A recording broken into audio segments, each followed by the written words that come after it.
Despite what some cartoon animators and film directors seem to think, you cannot swim in the weightlessness of anti-gravity to get around. Every action has an equal but opposite reaction, and apart from the artificial atmosphere, there is nothing to swim through. If you find yourself free-floating, without a drift, and without footing, then you're basically out of luck until someone or something comes along to give you a rebound. So, I hung helplessly in midair, willing but unable to press on. I spent the next hour in a barless cage as hunger twisted inside me and fever diminished my sense of space. Even if I had decided to accept my fate, I wouldn't have found the peace and comfort for which I had hoped. The medical ward was less than 50 meters from me. Before I lost my flashlight, before weightlessness made the concept of direction completely useless and abstract. I could even see the door. Even crippled from my shattered ankle, a slashed foot, blaring fever and retching gut, I could have crawled the rest of the way if only I could have pulled myself together for a few minutes. Nothing was stopping me, and now that I wanted nothing more than to make the effort, I was literally stopped by absolutely nothing. I couldn't help but laugh at the irony. Moments after the thought came to me, so did my salvation. I heard the slowly approaching groans right before the sign above the medical ward mysteriously flickered to life. The dim glow showed me the way. And it lay just beyond another broken cadaver drifting towards me with outstretched arms. I never expected such a gruesome sight to give me relief. Granted, I would have preferred it to be some inanimate object, but at that point, I would have accepted anything close enough to my body weight. Before the distance closed completely, I planted the sole of my somewhat good foot firmly on its face and pushed it with all of my strength remaining in my leg. The kick sent the monster flipping backwards with an arc of blood spouting from its shattered nose, and it gave me just the momentum I needed to find a handrail along one of the walls. As my foot met its face, as its lips rose to smear my foot with its rotten wetness, as its teeth grazed and stung the edge of my wound, a yellow feeling of doom crawled over my skin. Whatever lack of comfort it had provided, I had subscribed to this experience as an unpleasant delusion.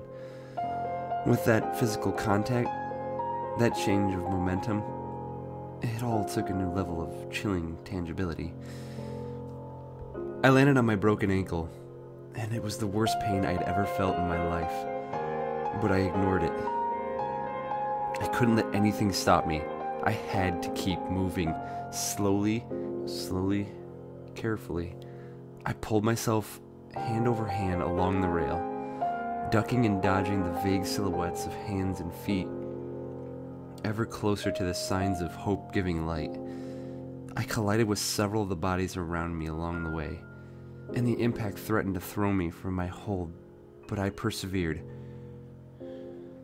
After several short minutes and a mental eternity, I managed to reach the medical ward portal, but I wasn't close enough to trigger the motion sensor airlock.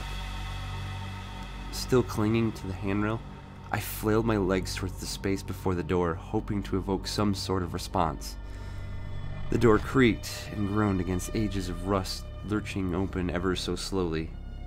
It only managed to spare a meter-wide gap before it failed, but it was enough.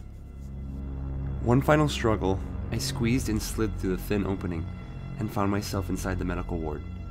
And I'd found the medical ward far more welcoming than I had anticipated.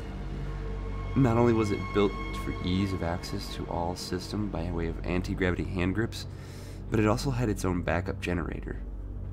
After all, a power failure during a critical operation would have been catastrophic, as indicated by the portal's mechanical failure and the dimly blinking lights overhead. But again, it was enough.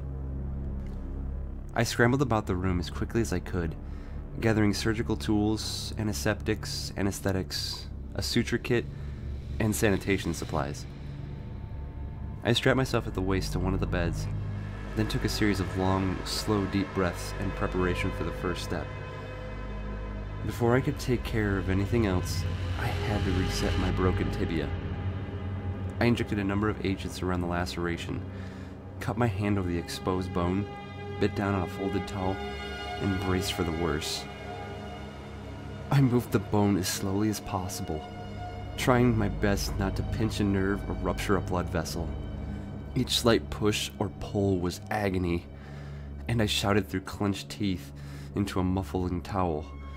Finally, with surprising ease, the exposed bone slid into place beneath the skin with a wet crunch and a spurt of blood. As my ankle righted itself and my foot awoke with a sudden circulation, my jaw fell slack with a deep grunt of both pain and relief, and I fell onto my back against the cold sheets. I had hoped whatever was left of my constitution would be enough to withstand the trauma, but I should have known better. As I lay there, light-headed and fading fast, the world spun around me in an amorphous blob of color and darkness. I turned my head toward the gap in the portal door, and I could see a knot of rotting arms and fingers reaching through, the now familiar moans echoing from beyond.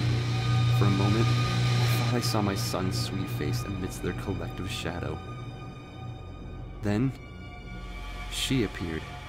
The other. The it. She stood at my bedside and smiled down at me, staring through me once again with those cold gray eyes. She leaned in, her face close to mine in an eerily intimate near kiss, and she spoke softly. Only 2 words. Come home. I passed out.